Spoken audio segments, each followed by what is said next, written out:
Hello everyone, today we will be reading chapter number 6 of class 6, the beginnings of the Indian civilization. The most ancient civilization of India, known variously as the Harappan, Indus or Indus-Saraswati civilization, was indeed remarkably in many ways. It shows how a well-balanced community lives in which the differences between the rich and the poor are not glaring. In essence, the Harappan societal scenario was not that of exploitation but of mutual accommodation. The big questions.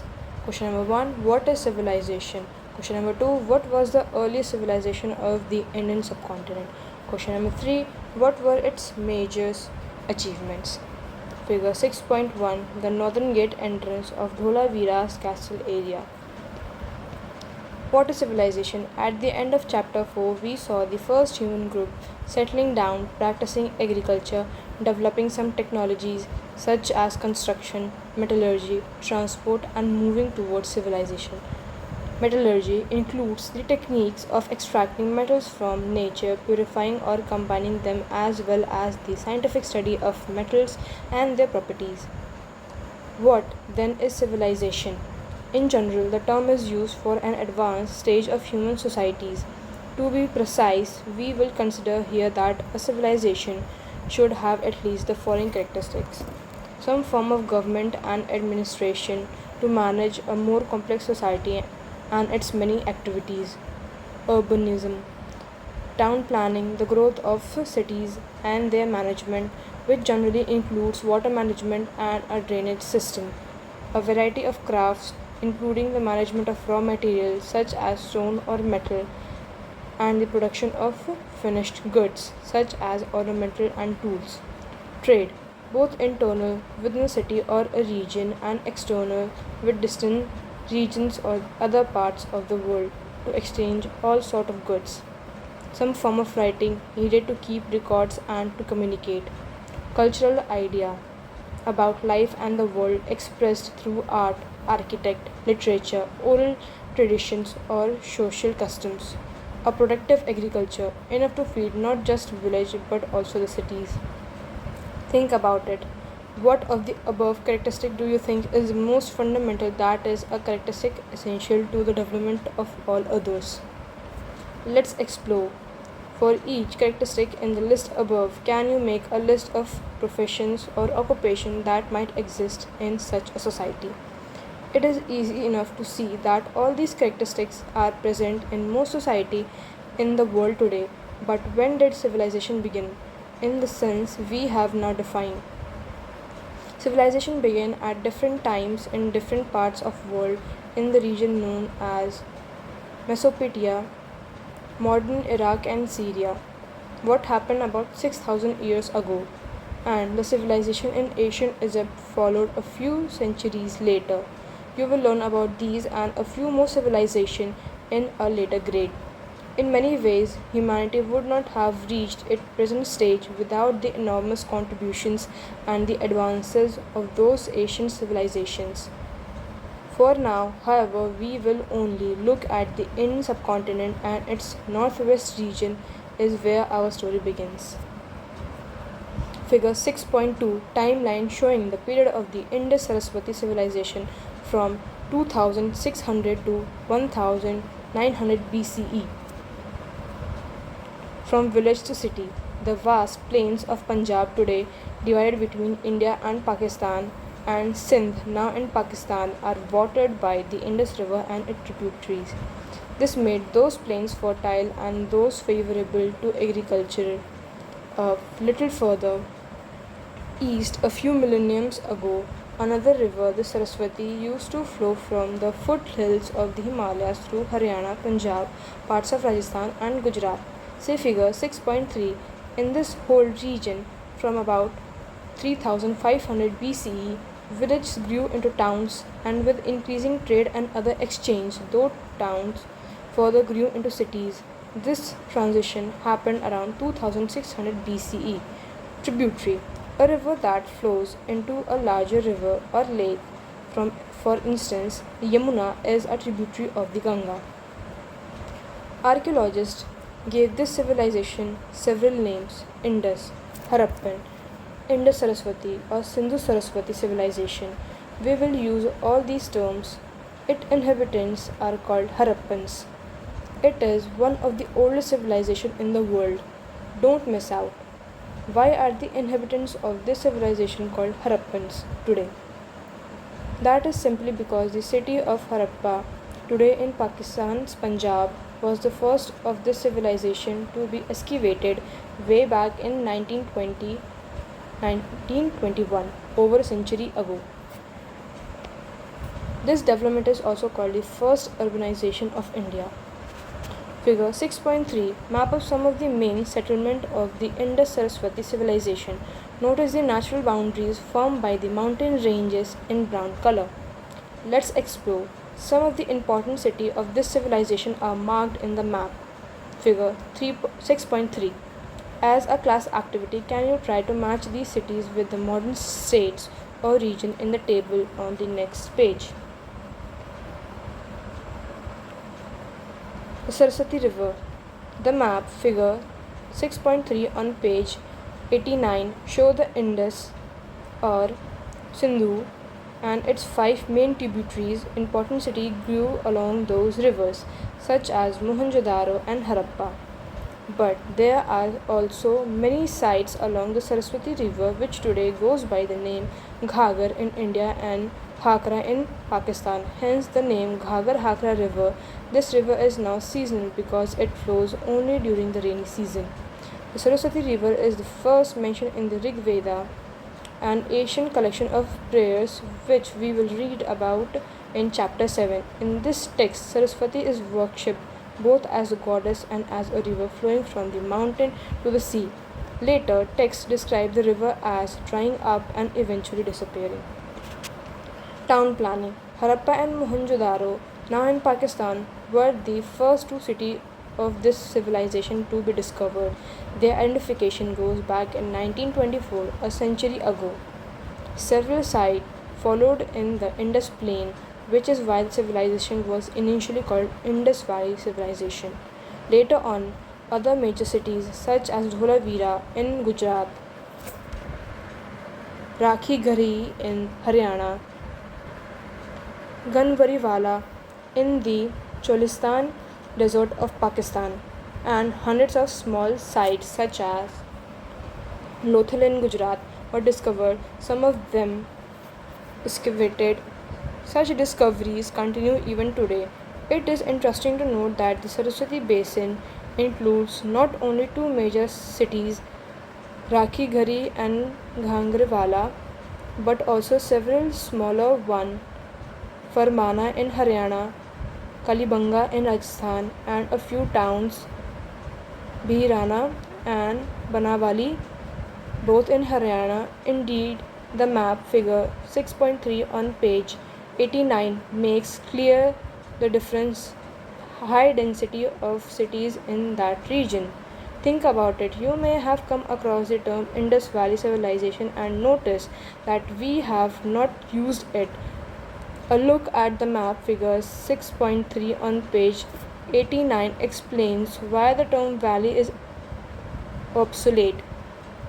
As we now know that the civilization extended much beyond the Indus region.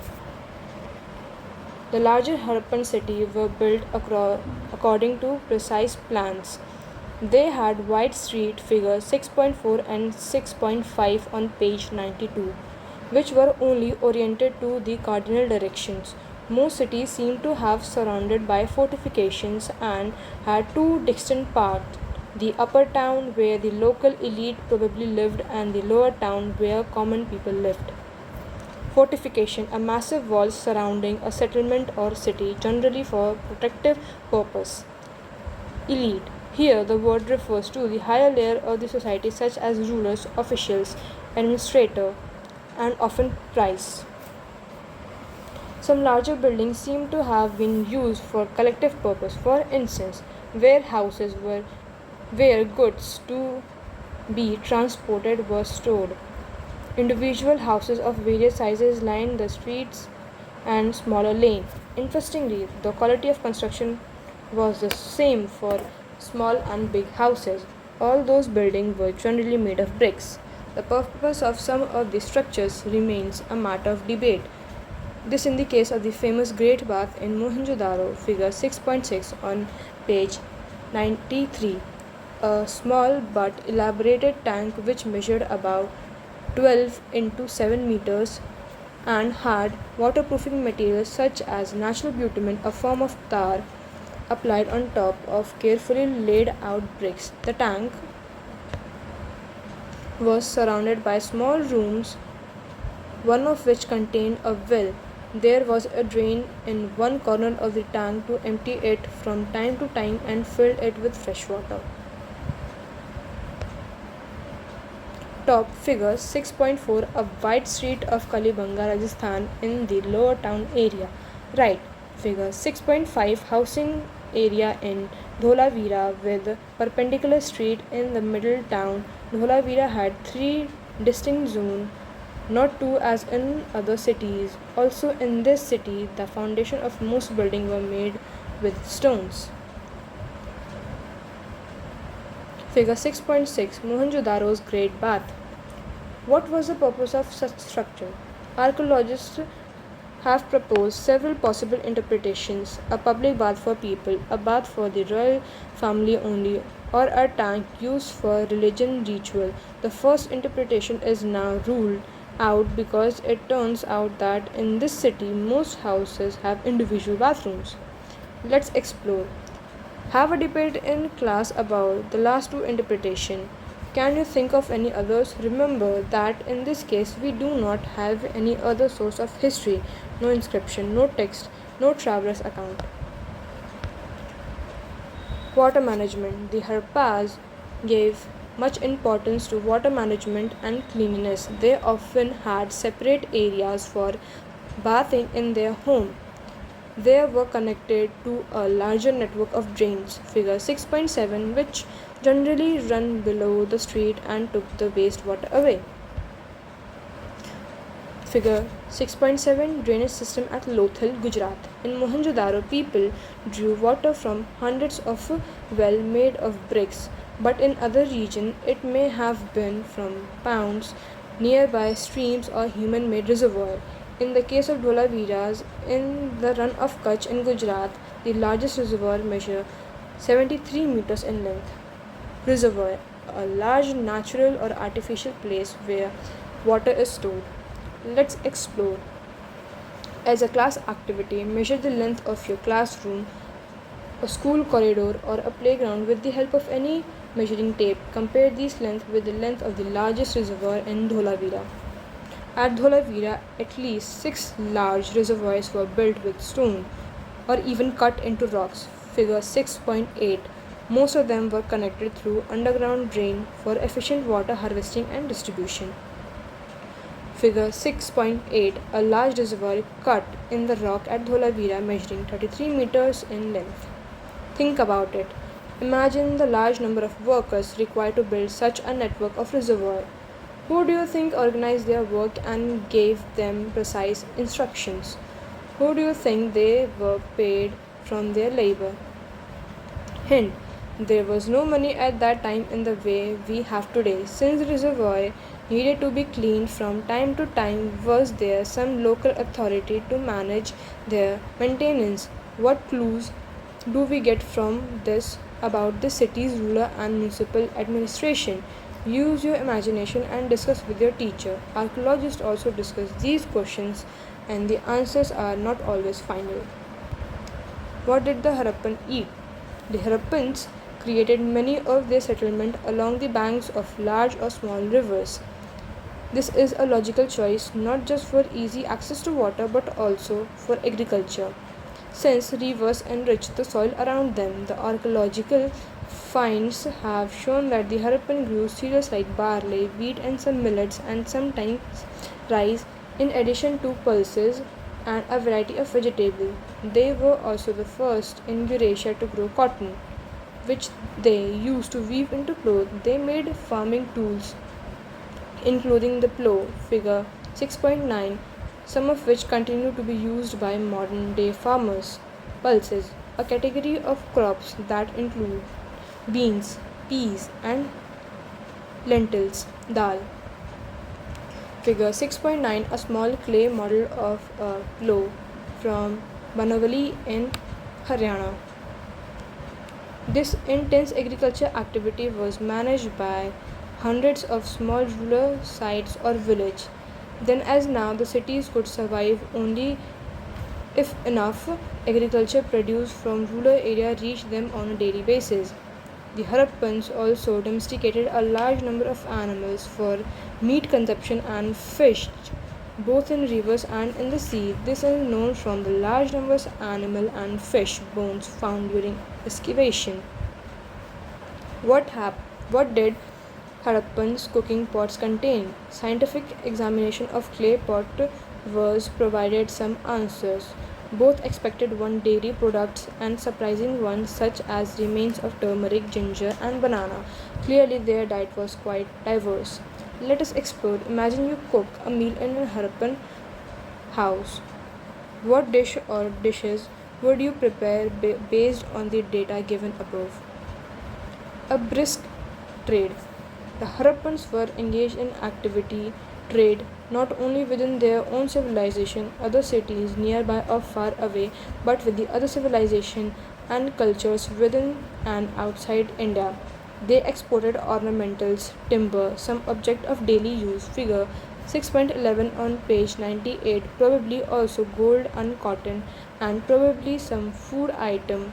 The most favored ornament were beads of carnelians, figure 6.10 on page 98, a reddish semi precious stone found mostly in Gujarat. Harappan craftspeople developed special techniques to drill them so a string could pass through them and to decorate them in various ways. They also worked conch shell into beautiful shell bangles, which require sophisticated techniques as shell is a hard material. What the Harappans imported in exchange of the exported good is not so clear. It probably included copper, since this metal was not so common back home. Don't miss out, the Harappan mastered the art of working copper, a soft metal. If tin is added to copper, the resulting metal is bronze, which is harder than copper.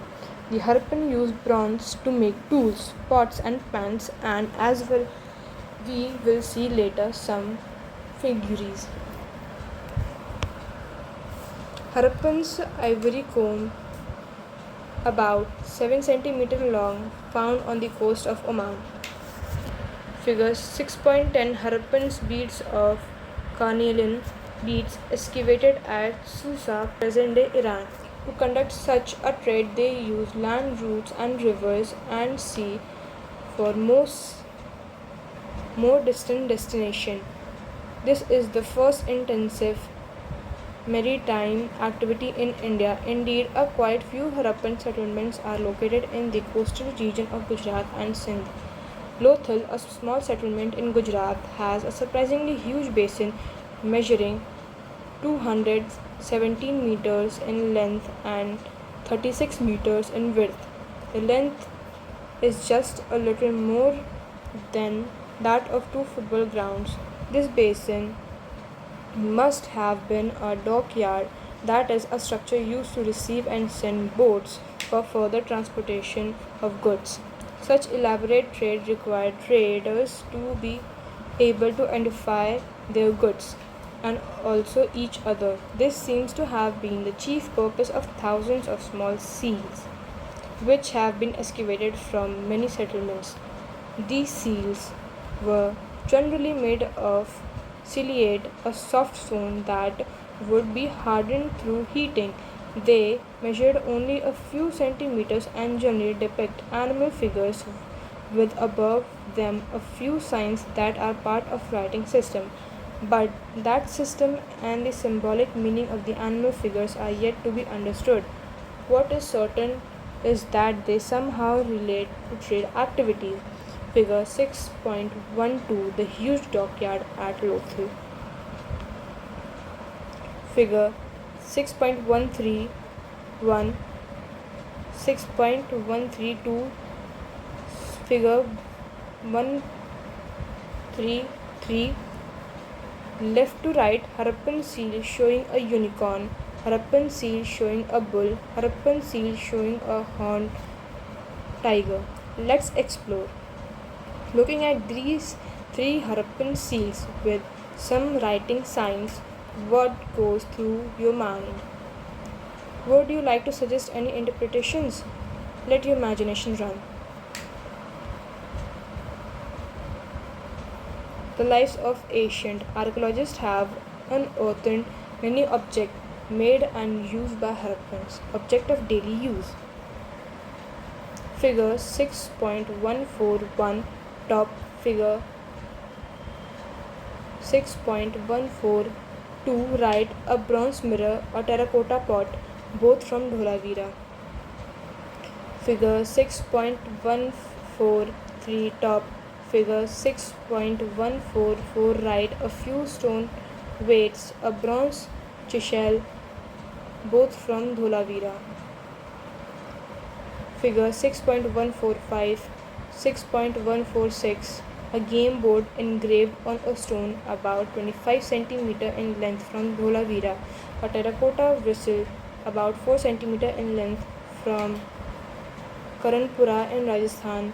Harappas designed many games and toys to keep both adults and children amused. Culture and symbolic objects.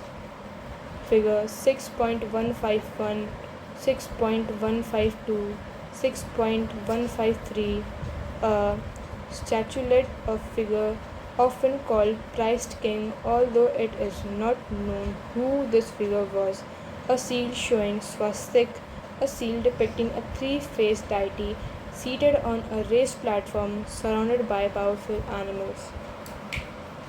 Figure 6.154, 6.155, 6.156, a dancing girl, a bronze figurine from Mohenjo-daro. It is 10.8 cm high.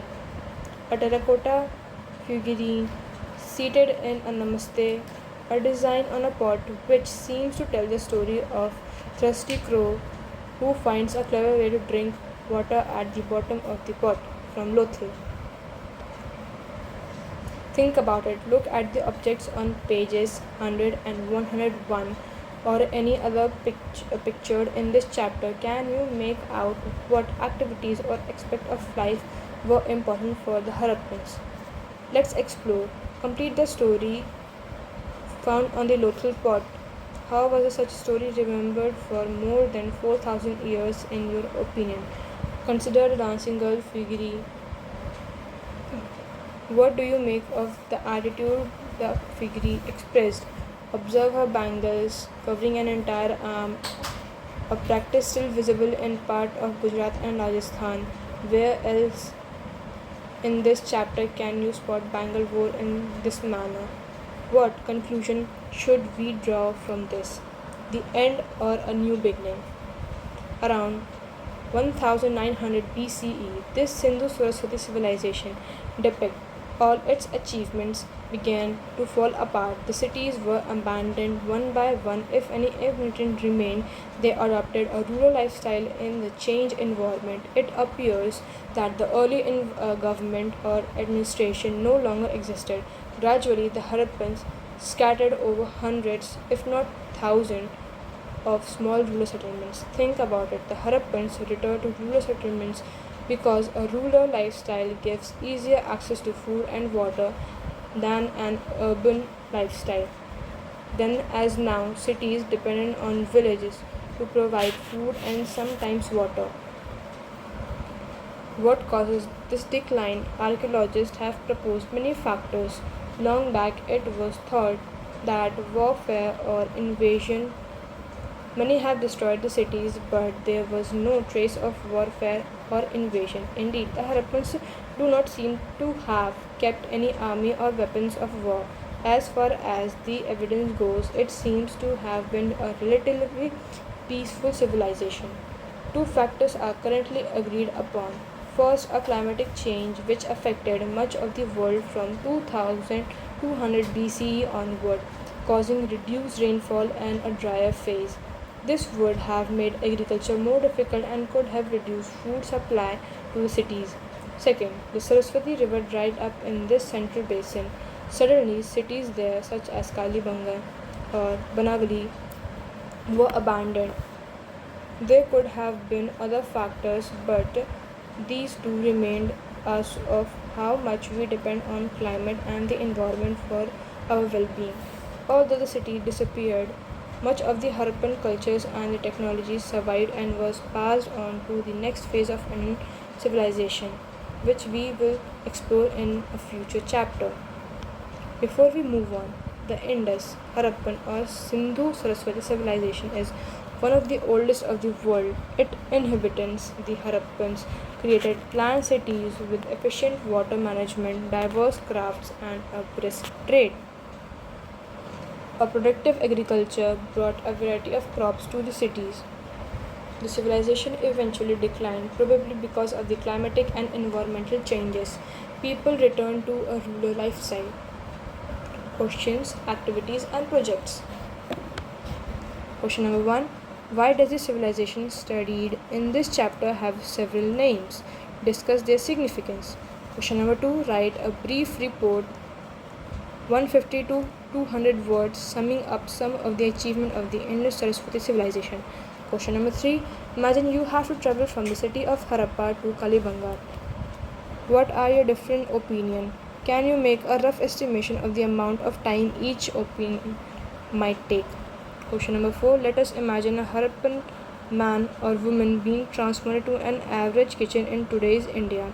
What are the 4 or 5 biggest surprises awaiting them? Question number 5. Looking at all the pictures in this chapter, make a list of the ornaments, gestures, objects that still feel familiar to our 21st century. Question number 6. What mindset does the system of reservoirs at Dholavira reflect? Question number 7. In Mohenjo-daro, about 700 wells built with bricks have been counted. They seem to have been regularly maintained and used for several centuries.